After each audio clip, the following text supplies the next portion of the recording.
They don't know it yet, but these animals are about to run for their life. Descending from the ice above is something that looks almost unreal. A ghostly shimmering tube, a finger of ice, reaching slowly the seafloor. Once this finger of death touches the ground, it doesn't stop. It splits outward like a river of freezing water, locking the sand in ice and trapping every creature in its path. In these conditions, for the slowly moving inhabitants of the Arctic seafloor, this is the end of the line. But this isn't a horror story, it's science. And today in Ocean Science, I will explain you how this finger of ice works.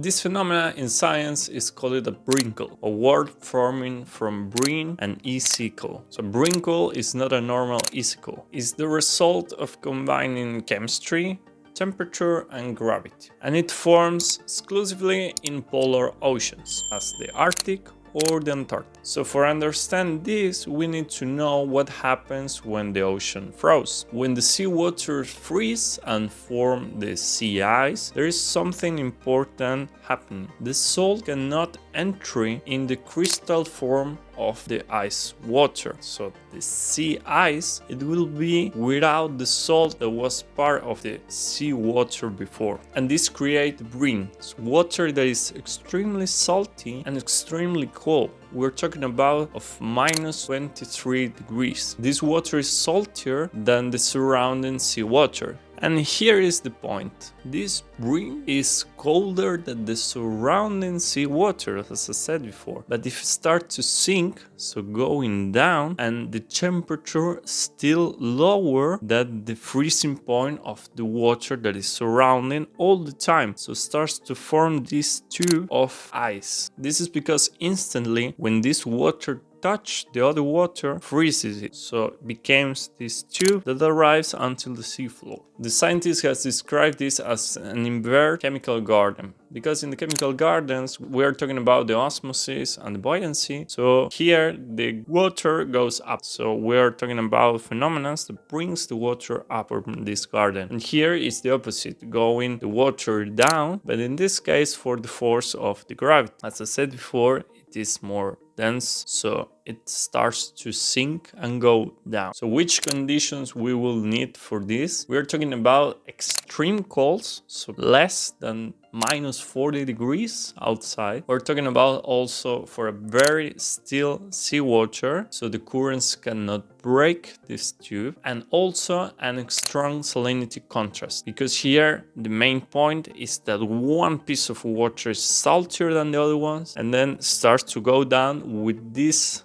low temperature that freezes the other water because it doesn't have the quantity of salt that this has. So these three conditions are rare, and putting together is extremely difficult to observe. So once we have this, which is the impact on the animals that we see at the beginning of this video? We are talking about freezing point. So that means that this water that arrives and starts to freeze in the other water also starts to freeze the animals that are there. In this case, we are talking about the sea urchins and also the starfish. The movement that they have is slower than the water. So in this case, when the water touches the bodies, starts to freeze it, so starts to break the salts that they have inside, because they are used to be at lower temperatures but upper the freezing point. And this is important because in the freezing point the salts starts to don't work, so it breaks and cannot recover from that. Because one time this phenomenon pass with a current, with a little change on the temperature or a big change, so when the summers come, these animals cannot be alive again, because it's not temporary freezing and sleeping time, is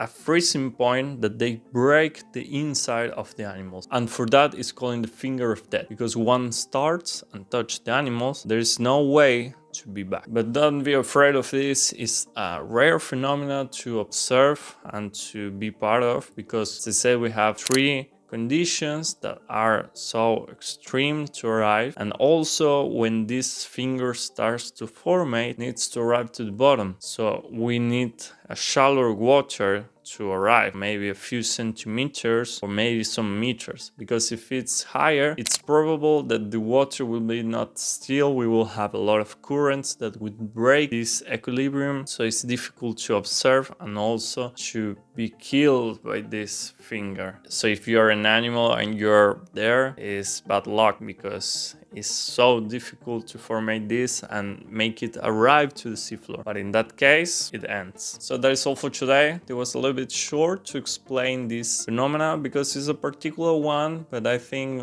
was a curious one to share and to show how it works. I think it's interesting to know these ocean traps that we have sometimes and in which conditions. So if you know any one of these in other parts of the world and in different oceans, you can let me in the comments and maybe I will explore in a future video. So I hope you like this video, subscribe to the channel, share with more people, and I will see you in the next one.